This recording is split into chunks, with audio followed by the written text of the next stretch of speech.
Kalau begitu Pak Ustadz, gimana caranya menggunakan kain ihram yang nyaman? Karena kan kain ihram sendiri kan itu tidak berjahit Pak Ustadz. Nah, supaya ibadah kita tenang, kita lancar, tidak memikirkan ini kedodoran atau tidak, itu bagaimana? Kita bisa praktekkan Pak Ustadz? Ya, boleh.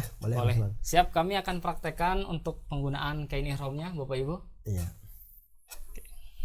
Nah, ini ada sama-sama dua helai, ya ukurannya sama. Ini ada 2 helai. Bapak Ibu bisa menggunakan bagian atas maupun bawah itu sama ya, tidak ada perbedaan. Jadi 2 helai, atas bawah sama. Oke, ya. yang pertama gunakan yang bawah dulu. Ya. Jadi ini kalau dalam kain ihram ini kalau yang untuk di bawah disebut dengan izar. Izar itu kalau dalam arti bahasa sarung. Nah, sarung.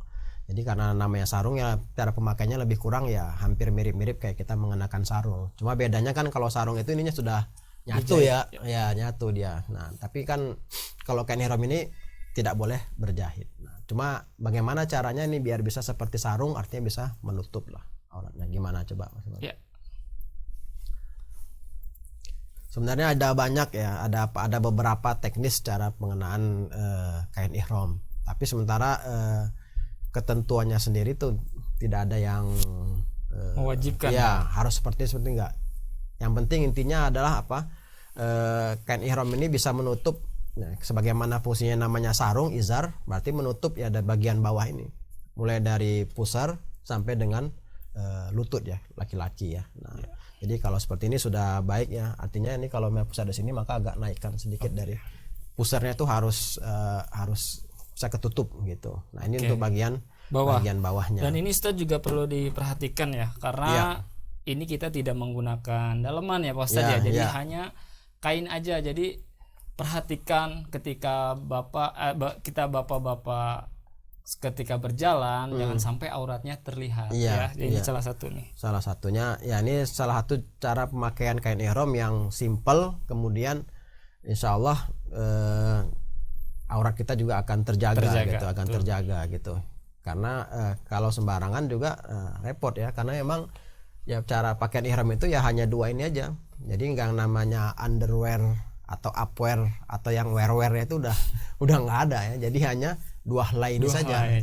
Tapi pernah Mas Iman waktu saya ngisi manasik di ini, waktu itu di salah satu jamaah itu dia nggak siap berangkat umroh. Salah satu alasannya karena bingung cara pakai kain ihram karena nggak ada, risih katanya gitu. Nah, itu gimana cara mengatasinya? Ya, saya bilang ya gimana mengatasinya ya? Nggak mungkin kan kita harus buat kain-kain gimana, enggak.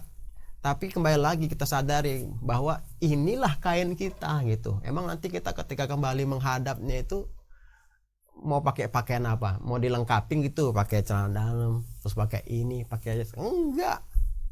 2 helai kain putih inilah yang akan membungkus kita gitu. Makanya kalau kita kayak kurang tepat juga ya, karena kayak kurang pas lah kalau ada alasan nggak berangkat umroh hanya gara-gara kayak mana iya nggak nyampan pakaian, nggak pakai biasa pakai itu, nggak sekali kurang pas ya. Karena kita lihat aja nanti kita kembali itu nanti ya hanya kain putih seperti inilah yang akan membungkus kita gitu. Apa yang mau kita rasakan nggak nyaman. Betul. Gitu kan. Dan kalau sekedar sebagai solusi latihannya pakai sarung aja, tapi tanpa pakai underwear itu, pakaian dalam itu. Untuk membiasakan ya, kalau ngerasa risih-risih gitu kan boleh untuk latihan pakai sarung ya, sementara di rumah dulu gitu kan. Nah, nanti udah agak pede boleh keluar rumah gitu kan ya. Artinya sebenarnya kan masalah pembiasaan aja sebenarnya. Kalau sudah terbiasa sih ya, malah nanti udah pulang dari umroh malah suka sarung kan, nggak pakai. Ya kan, betul. Ini salah satu, wah itu sudah berarti sukses banget berarti umrohnya gitu kan. Iya. Tapi kalau bisa jangan dari segi stylenya aja ya, tapi dari sikapnya juga sudah tercermin gitu kan. Nah, ini untuk yang bawahnya namanya izar ya. Jadi izar sarung, jadi cara pakai kain atau cara pakai seperti itu. Nah, kalau di atas ini disebut namanya rida ya. Rida ini kalau diartikan dalam kata selendang ya. Jadi karena namanya selendang, cara makainya lebih kurang ya kayak pakai selendang gitu ya.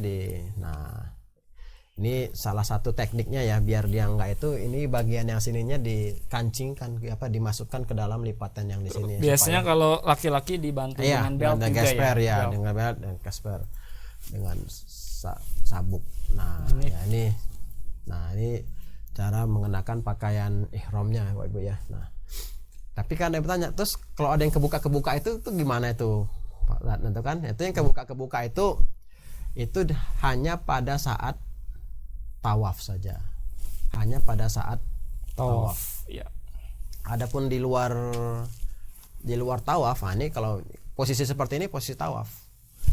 Jadi ada yang kan pakai kain ihram dari hotel udah begini-gini kan, dia keluar hotel, di lobi hotel ini udah kebuka semuanya, naik di bis, mana di bis pegangan tangannya di atas lagi kan, wah terusnya di bawahnya ngeliat ke atas, waduh si bapak itu kan akarnya belum ditebang nih, baru pohonnya doang gitu kan, belum kelihatan ya. Tapi sebenarnya seperti ini hanya pada saat tawaf saja. Jadi bukan sebelum tawaf itu tadi kita tutup semuanya, sama seperti kita pakai pakaian sehari-hari, ditutup semuanya. Nah, terus kenapa Ustadz kalau hanya tawaf saja? Ya karena memang Nabi mencontohkannya seperti itu. Jadi nggak ada ya alasannya, ya Nabi seperti itu melakukannya. Nah, dan Nabi melakukan ini seperti ini ketika tawaf ada alasannya. Jadi bukan ujuk-ujuk wah kita buka, enggak. Nah, jadi itu dibukanya ketika Nabi akan tawaf, karena ketika Rasulullah akan melakukan tawaf di Masjidil Haram ya, ketika datang dari Madinah. Itu kan Madinah itu dikenal oleh bangsa Arab saat itu sebagai kota yang penuh dengan berbagai macam wabah ya, kota yang penuh wabah. Makanya kan sebelum namanya disebut dengan Madinah kan disebut dengan namanya Yasrib ya, Yasrib. Nah, ketika Rasulullah datang ke kota Yasrib ini, kan Rasulullah bermohon kepada Allah supaya dijauhkan semua dari wabah itu, dibersihkan semuanya. Nah, dari wabah penyakit. Tapi bangsa Arab kan nggak tahu, taunya itu ya kota Yasrib itu ya tempat yang banyak wabahnya. Nah, sehingga ketika Rasulullah pun akan melaksanakan ibadah umroh ke Mekah, orang-orang Arab tuh sudah sudah saling bicara gitu, wah orang-orang Madinah datang nih, orang-orang Yasrib. Nah, orang-orang Yasrib, orang-orang yang istilahnya pasti terkena wabah, orang penyakitan datang gitu. Nah, akhirnya dan itu sampai ke telinga Rasulullah, bahwa orang-orang sekitar Ka'bah pada itu kota Mekah, bahwa menduga Rasulullah dan para sahabatnya itu datang dengan membawa tadi tuh penyakit ya, karena kan Yasrib itu. Nah, akhirnya begitu kata Rasulullah, baik. Kalau begitu nanti ketika tawaf kita tunjukkan kepada mereka bahwa kita ini adalah sehat, tidak seperti mereka bayangkan. Nah, ini kan orang-orang yang di sekitar kafir sekitar Mekah ini kan langsung mereka menunggu kan, mau menonton orang-orang Yasrib bakal tawaf. Rasulullah langsung perintahkan kepada para sahabat untuk membuka tadi itu. Nah, seperti yang masih sebelah kanan ya, sebelah kanan. Kenapa sebelah kanan? Enggak sebelah kiri.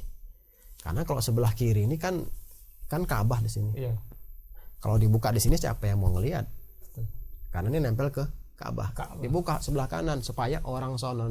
Nah, tadi yang meragukan bahwa Rasulullah dan sahabat-sahabat itu bugar pada ngelihat. Makanya dibuka sebelah kanan. Nah, dan itu sudah mewakili. Ini dari buka begini kan, wah kelihatan, aduh ototnya, sininya juga kelihatan. Makanya nggak usah dibuka semua, dibuka segini juga sudah mewakili, sudah menunjukkan sehat. Bahkan bukan hanya ditunjukin, Rasulullah berlari kecil 3 putaran pertama. Makanya itu kan ada sunnah tawaf itu berlari-lari kecil pada 3 putaran pertama. Nah, itu ya dilakukan Rasulullah ketika pertama kali melakukan umrah itu. Nah, tapi kalau sekarang kan kita Nggak mungkin kan Mas Iman udah langsung lari-lari wah nabrakin orang kan gitu kan. Yang ada nanti nggak pulang ke hotel ya kan. Nah, habis sampai sana lah mana rombongan saya gitu kan.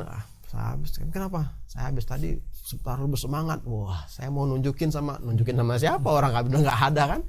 Nah, semangatnya sampai saya bingung pulangnya kemana gitu kan, ketinggalan rombongan. Nggak juga. Tapi sudah tidak memungkinkan sunnah itu dilakukan. Nah, tapi itulah hikmahnya salah satunya kenapa dibuka di sebelah kanan itu. Jadi Rasulullah ingin menunjukkan pada masyarakat pada saat itu bahwa masyarakat Yatsrib atau Rasulullah dan para sahabat Madinah yang pada saat itu mereka duga itu ternyata enggak. Rasulullah pengen buktikan. Emang sekali-kali ya kita perlu kan, nggak perlu. Nah, dan untuk masalah ihram ini juga sudah tadi dipakai seperti itu ya. Nah, kapan dibukanya? Nah, kan kapan dipakainya dan kapan dibukanya gitu. Tentunya ini dipakainya sebelum kita berniat. Nah, karena ketika kita berniat itu sudah serta-merta kita dalam kondisi berihram. Nah, makanya ada yang mengatakan berniat itu adalah berihram. Nah, tapi ya berniat sudah dalam kondisi mengenakan pakaian ihram. Kenapa seperti itu? Karena ketika kita sudah berniat, maka kita sudah masuk ke dalam ibadah itu. Nah, artinya kalau kita sudah masuk dalam ibadah itu, semua ketentuannya berlaku. Ibarat kayak Mas Iman sholat, sebelum takbir ngobrol masih boleh? Boleh kan? Mau minum? Boleh. Tapi kalau udah Allahu Akbar, boleh nggak? Udah batal, nggak boleh kan? Iya nggak boleh kan? Atau misalnya ngobrol sama temennya gitu kan? Inti kadang nggak bisa. Kenapa? Karena sudah masuk ke dalamnya. Dan di dalam larangan sholat itu apa? Ngobrol nggak boleh. Termasuk itu. Ketika juga kita sudah berniat mengenakan ihram, maka semua larangan berlaku. Termasuk larangannya itu apa? Berpakaian selain pakaian ihram. Jadi udah pakainya ihram gini aja. Dua helai. Tapi kalau sekiranya mau ganti dengan ihram yang lain boleh. Misalnya habis lagi dalam perjalanan makan, biasanya kan anamtas dalam perjalanan menyajikan lah itu ya makan atau apa. Saking lahapnya ketumpahan sambal atau apa. Nah, gimana ya masak begini nggak enak gitu kan. Kebetulan bawa cadangan, ada ihram satu lagi, mau ganti boleh, tapi gantinya ihram juga. Tapi kalau ganti sama yang lain itu nggak boleh. Ya, karena salah satu larangannya nanti dalam ihram itu adalah mengenakan pakaian berjahit. Jadi kapan dibukanya? Dibukanya nanti setelah selesai. Kapan selesainya? Tahallul. Kalau sholat tuh sebelum orang salam assalamualaikum warahmatullah nggak boleh ngapa-ngapain. Udah pokoknya lakukan yang itu rangkaian ibadah sholat itu. Tapi setelah assalamualaikum warahmatullah mau minum ya boleh, udah salam artinya sudah selesai. Itu juga dengan ihram. Setelah berniat maka berlaku semua larangan-larangannya. Dan kapan itu baru selesai? Setelah selesai ibadah umrah itu apa? Tahallul. Karena ini penting juga ya diingat karena sudah sering disampaikan di manasik, bahkan kadang-kadang diulang. Kadang-kadang suka ketemu ya, nggak sering ya. Kadang-kadang suka ada gitu salah satu jamaah itu berangkat dari Madinah pada pakai ihram, nyampe di Mekah, waduh, dia masuk hotel, dia buka ihramnya, dia pakai anduk kamar mandi. Karena pas kebetulan kayaknya ada yang ketinggalan sama istrinya, dia keluar pakai anduk nemuin istrinya gitu. Lah, pakai ihramnya mana Pak? Ada di kamar. Kok dibuka? Ya habis mau mandi. Ya nggak boleh dibuka. Jadi masih ada bahwa pakaian ihram ini sama kayak pakaian kita sehari-hari, giliran mau mandi buka pakai anduk gitu, enggak. Pokoknya itu nggak boleh. Kita nggak boleh pakai pakaian lain selain pakaian ihram. Nggak ada ceritanya mau mandi ganti dulu, buka ihramnya, ganti kolor dulu, terus jalan kamar mandi, nggak bisa. Harus ini pakaian ihram ini. Jadi kapan baru boleh? Ya setelah tahallul. Makanya ketika kita sudah berihram ini baik itu disegerakan. Kan kadang-kadang kita juga salah satu emang kekurangan kita ya. Suka ini sampai entar-entaran gitu. Udah dibilang misalnya sama tour leader mau tawif nanti, nah kita berangkat jam sekian, nah, kita sampai jam keluar dari hotel, misalkan berangkat dari Madinah itu jam setengah 3 ya, atau jam 2 siang. Kemudian nanti ya, mampir ngambil mikot ya, pasang ihram. Nah itu kan sekitar jam setengah 3 atau setengah 4 menjelang asar ya. Sampai nanti kita di Mekah itu sekitar jam 8 malam atau isya. Nah, itu udah diatur sama mutawif tuh. Kalau bisa jam 10 itu kita turun untuk melaksanakan ibadah umroh, supaya apa? Supaya nggak kelamaan pakai pakaian ihramnya gitu. Memang kadang-kadang kan udah dibilang jam 10 molor lagi. Ada yang satu nunggu satu, giliran satu datang yang satunya lagi. Nah, pengen ada aja gitu kan, akhirnya nggak selesai gitu. Jadi supaya kenapa kadang-kadang kita suka membuat jadwal yang ketat, salah satunya itu supaya kita segera selesai dari sekali ini gitu, supaya tadi kekhawatiran adanya pelanggaran itu bisa dijauhi. Nah, kalau untuk niatnya sendiri, nah ini kan masing-masing sudah pakai pakaian ihramnya ya. Nah kemudian nanti tergantung tadi, kalau kita mau dari Jakarta langsung ke Mekah atau langsung umroh, maka niatnya umumnya kita lakukan di di bandara King Abdul Aziz ya, King Abdul Aziz. Atau juga ada sebagian yang di pesawat tuh, karena katanya ya sangat melintas di Yalamlam ya kan, Yalamlam itu miqat tuh. Walaupun sebenarnya kadang-kadang pilot itu juga nggak tahu ya Yalamlam itu udah benar nyampe atau enggak gitu kan. Nah cuma berdasarkan instruksi dari sana 30 menit sebelum pesawat landing, pokoknya sampaikan ke jamaah untuk mikot. Nah gitu kan. Nah, padahal kadang-kadang dia nggak tahu lagi di atas kota mana, itu kan kita nggak tahu juga kan, tiba-tiba udah. Nah tapi kalau yang di King Abdul Aziz itu memang sudah dikeluarkan fatwanya ya, bahwa boleh berihram dari bandara King Abdul Aziz. Kemudian kalau dari Madinah, maka nanti mikotnya di Bir Ali, Zulhulaifah, Bir Ali itu. Karena mikot itu sendiri apa sih sebenarnya kan ya? Mikot itu kan kalau dalam bahasa artinya batas ya. Batas. Artinya batas tanah haram, kemudian tanah tadi yang halal. Jadi sebelum kita masuk ke tanah haram ini, kita sudah dalam kondisi seperti ini. Artinya sudah berniat, sudah mengenakan pakaian ihram. Nah kemudian ya sudah tahu juga semua larangan-larangan berihram itu apa saja gitu. Jangan sudah niat, sudah berihram tapi larangannya nggak tahu. Nah nubruk aja nanti di sana gitu kan, ya dia orang lagi ngapain, dia santai aja tadi ganti pakaiannya atau apanya gitu. Padahal itu adalah bagian dari yang dilarang. Nah gitu. Labbaik Allahumma labbaik, labbaik la syarika lak labbaik, innal hamda والنعمة لك الملك لا شريك لك لبيك اللهم لبيك.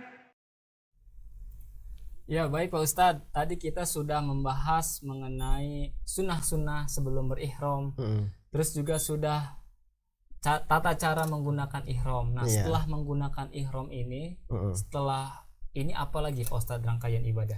Mohon dijelaskan.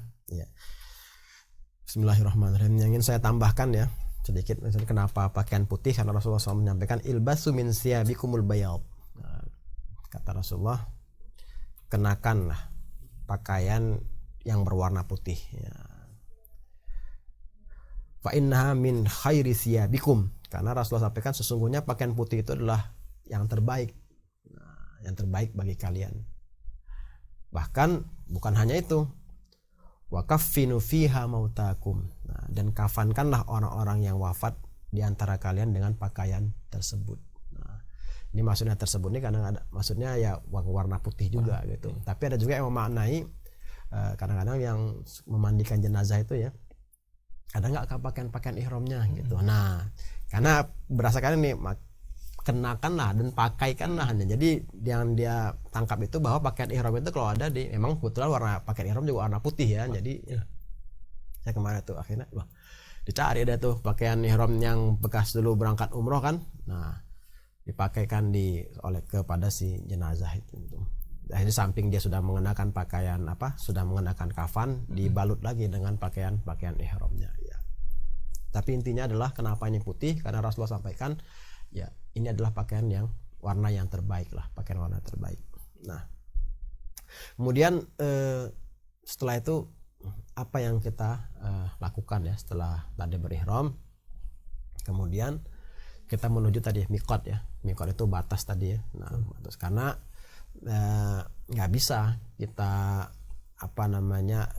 menentukan sendiri saya maunya, nggak bisa, karena semuanya itu sudah ditentukan oleh Rasulullah SAW. Kalau yang dari Madinah tadi dari Dzulhulaifah, kalau yang dari Jakarta atau dari Indonesia ya itu ya Lamlam atau di King Abdul Aziz gitu ya. Tapi yang lebih pasti ya, yang lebih pasti itu sebenarnya di King Abdul Aziz, karena yang Lamlam itu kan posisi kita lagi di pesawat ya, pesawat.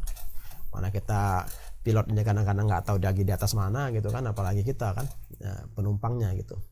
Tapi kalau di King Abdul Aziz sudah dapat dipastikan itu bisa termasuk sebagai salah satu tempat untuk mengambil niat gitu ya. Nah, sekarang lafal niatnya dulu.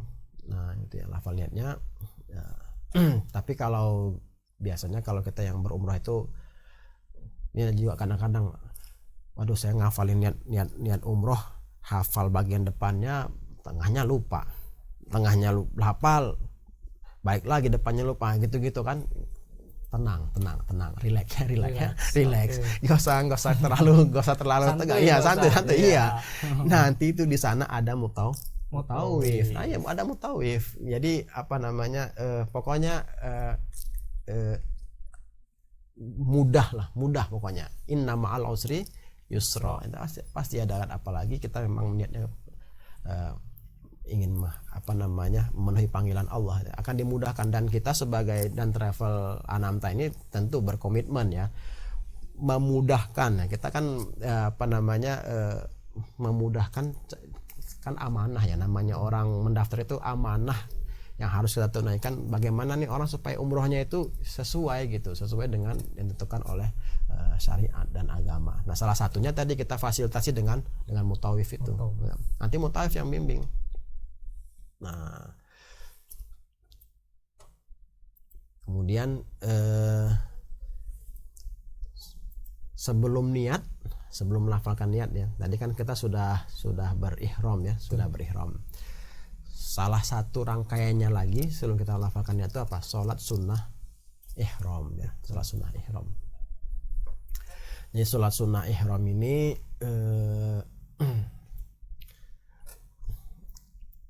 boleh dilakukan di hotel dan boleh dilakukan di masjid tempat kita miqat. Nah, walaupun sebenarnya ada beberapa pandangan bahwa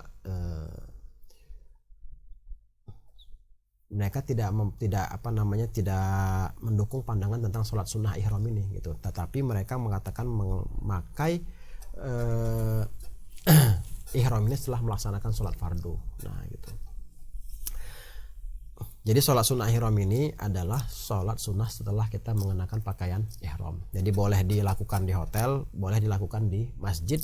Kalau biasanya di Bir Ali ya. Nah, artinya nggak mesti harus di Bir Ali. Tapi di Bir Ali itu kita boleh sholat tahiyatul masjid. Namanya kita masuk masjid kan ya. Kita sholat sunnah tahiyatul masjid. Nah, tapi intinya di Bir Ali itu adalah tempat kita mengambil niat. Nah, artinya pun tanpa kita masuk ke masjid, kita misalnya lihat bis mampir situ, kita langsung niat di situ, langsung jalan lagi, boleh sebenarnya. Ini tidak harus kita berhenti situ. Nah, kemudian kita harus keluar ke masjid tuh nggak mesti juga gitu.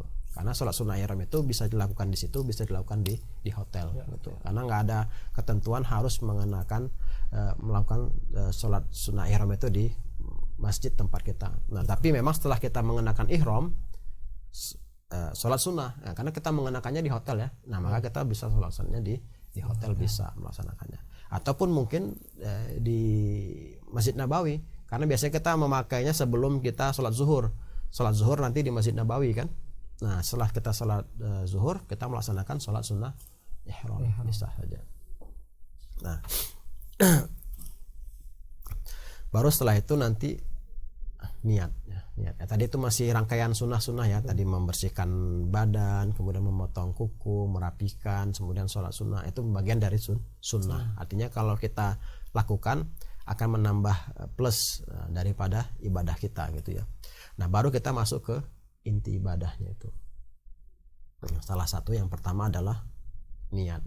Rukunnya, niatnya. Nah, tadi saya sampaikan bahwa nanti ini akan dibimbing sama mutawifnya, akan kita baca sama-sama. Jadi kita nanti akan istighfar dulu, kita mohon ampun dulu, kan tadi bersih-bersih dulu ya. Jadi bukan hanya tapi kita itu harunya luar biasa itu. Jadi di bis itu kita astagfirullahalazim, astagfirullahalazim, astagfirullahalazim. Semuanya merasa tuh mohon ampun, semua bisa dibersihkan sama Allah. Kalau yang suami sama istri ada apa-apa sama suami minta maaf sama suami pun gitu juga. Kalau yang bawa ibu minta maaf sama ibu, sebaliknya juga. Nah, ibu memaafkan. Itu yang terjadi suasana di sebelum kita melafalkan niat itu di dalam bis itu ya.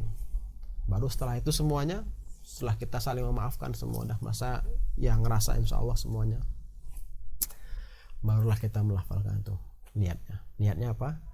Nawaitul umrata wahramtu biha lillahi ta'ala. Nah, itu ada yang mengatakan di dalam hati, tetapi ketika mengucap labbaik Allahumma umratan, nah itu kita lafalkan secara keras, labbaik Allahumma umratan.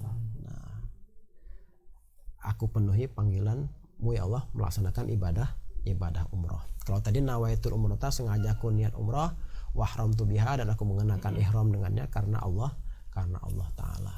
Nah, ketika kita sudah lafalkan niat itu, artinya apa? Kita sudah masuk ke zona ibadah itu. Dan ketika itu pula larangan berlaku. Nah, itu dia. Jadi sebelum itu belum ada larangan tuh. Nah, artinya kalau masih puasa sebelum azan subuh mau minum, ya kan? Tapi kalau sudah azan subuh nggak bisa. Sudah udah masuk udah ke dalamnya. Begitu juga setelah kita niat masuk kita ke ibadah umroh. Sebelum ibadah umroh kita mau potong kuku boleh, kita mau pakai wangi-wangian boleh. Nah, kita ya artinya yang tidak dilarang dalam itu semuanya boleh. Tetapi setelah masuk, nah maka tadi. Nah, ini juga hampir sama nih, ibarat kayak seperti puasa ya. Artinya ketika kita sudah masuk, kita mulai menahan diri nih. Yang tadi sesuatunya boleh dilakukan, nah, cuman karena kita masuk ke area itu nggak boleh. Nah, kita mulai menahan diri kita gitu. Di antaranya itu yang dilarang itu adalah yang udah pasti tadi yang jelas ya, mengenakan pakaian berjahit. Itu yang udah pasti tuh. Itu yang sudah pasti, dan jangan sampai lupa gitu. Karena memang nanti kan ketika kita sudah kita berangkat itu kan kita masih ke Mekah, dan di Mekah itu kan check in dulu ya. Check in dulu. Nah, tapi kondisi di new normal ini nggak gimana polanya saya belum ini ya. Tapi kalau umumnya jam yang biasa kita kerjakan, nah kita berangkat dari Madinah, nah nyampe di Mekah, nah kemudian di Mekah itu kita check in dulu ya. Nah, kadang-kadang ketika check in di Mekah inilah hotel yang baru kita akan banyak terjadi sesuatu yang tadinya kita ingat itu dilarang jadi lupa. Nah, gitu. Kemudian tadi pakai sepatu. Nah, kemudian larangannya itu juga menutup kepala. Nah, kalau bagi wanita itu mengenakan kaos tangan ya, kemudian menutup wajah. Itu yang udah umum. Artinya ini yang dilarang sama laki-laki sama larang perempuan. Adapun yang selain itu kedua semuanya nggak boleh. Seperti mengenakan wangi-wangian, laki-laki perempuan nggak boleh. Motong kuku nggak boleh. Mencabut bulu-bulu tidak boleh. Cuma juga mencukur kumis nggak boleh, gitu kan, buat laki-laki. Kemudian ya berhubungan suami istri, nah itu nggak boleh. kemudian merusak tanaman-tanaman atau tumbuhan, termasuk berburu binatang juga nggak boleh. Kemudian termasuk juga bertengkar, apalagi. Itu ya larangan-larangan, tapi bukan berarti kayak bertengkar di luar ihram boleh, nggak juga kan. Kadang-kadang kan ini gue lagi ihram nih, ntar abis ihram lihat aja nih, nah itu kan samperin ya, itu kan nggak, artinya nggak tepat begitu juga gitu ya. Nah artinya baik di ihram ataupun di luar ihram kita harus tetap menjaga akhlak kita, kata-kata kita. Kemudian apalagi sama istri kadang-kadang kan, nah gara-gara banyak dah kalau sama istri, kayak urusan koper aja rame kan, nah terus belanjaan rame, nah gitu kan, padahal dalam kondisi sedang berihram gitu. Tapi ihram ini harus dijaga ya ketika kita dalam berihram ini. Diantaranya itu larangannya adalah bertengkar, mengeluarkan kata-kata kasar ya. Ini berkaitan dengan larangan ihram. Cuman dari pakaian ihram ini, samping putih, bersih, wahlai, nah itu sejatinya tidak hanya menggambarkan kepada kita itu satu dress code ya, atau satu pakaian, tapi bagaimana kita itu memaknainya ya. Selepas nanti kita dari mengenakan ihram ini, selepas kita melaksanakan ibadah umroh ini ya, kok bisa kita putih seperti putihnya ini kain ihram ini, itu tanpa noda begitu, bisa nggak gitu Mas Iman? Insya Allah bisa. Ya iya, harus diniatin ya kan Mas, bisa nggak itu? Aduh, ragu-ragu gitu aja, kayaknya mau jadi orang baik itu berat gitu ya. Memang iya, tapi ya harus tekad, insya Allah. Nah kayak bisa juga siap gitu, tapi tetap harus ada insya Allah, karena semuanya kan tentu atas izin Allah Subhanahu wa Ta'ala. Tapi dari putih ini cakep, terang, apa tuh kita pengennya tuh ya putih inilah, hati kita terang seterangnya putih ini. Nanti sekeluarnya kita dari umrah itu ya, kalau bisa kita bersih sebersihnya kain putih ini, kain ihram ini. Dan yang paling pentingnya kita ingat ya, inilah nanti yang bakal nemanin kita nanti kalau kita sudah dipanggil oleh Allah Subhanahu wa Ta'ala, kain putih ya, kain putih. Ya mungkin itu yang berkenaan dengan kain ihram. Nah selanjutnya setelah kita ini bukan berarti sudah selesai ya. Nah ada satu lagi nih. Setelah meletakkan ihram, maka sunnahnya apa? Bertalbiyah. Labbaik Allahumma labbaik, labbaik la syarika laka labbaik, innal hamda wan ni'mata laka wal mulk la syarika lak. Ini yang boleh ngucapin ini cuman orang yang memenuhi panggilan Allah. Cuman orang yang berangkat sana. Mas Iman ke Tanah Abang pakai ginian, waduh, tangkap Satpol PP ya kan. Tuh ini kira dia masuk ke rumah sakit jiwa kan. Tapi orang yang berangkat sana itu semuanya harus, bahkan pun misalnya ya saudara-saudara kita itu ada yang tertunda sekarang karena pandemi ini ya, lafalkan aja tuh labbaik Allah, ya Allah kepenuhi panggilan. Mudah-mudahan dengan demikian segera gitu kan, segerakan semua pandemi ini selesai, kita bisa berangkat gitu kan. Karena labbaik Allah ini memang tadi ya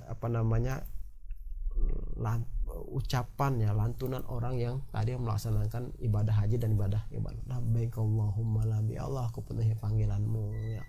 Itu kalau dirasa-rasain ya gimana itu ya, dari perjalanan dari mulai bis itu ya, labbaik Allahumma labbaik, labbaik Allahumma labbaik, labbaik, dan itu terus ya, sunnahnya terus dilafalkan. Nah, sampai nanti mau sampai ke area tawaf gitu, area tawaf. Nah jadi diantara sunnahnya juga orang-orang yang setelah mengenakan ihram adalah banyak-banyak bertasbih dan bertahmid, kemudian bertakbir, berzikir.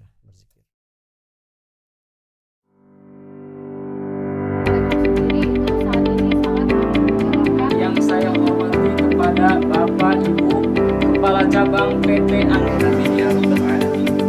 Pertama-tama jadi fasilitas pembinaan adalah ikuti instruksi saya.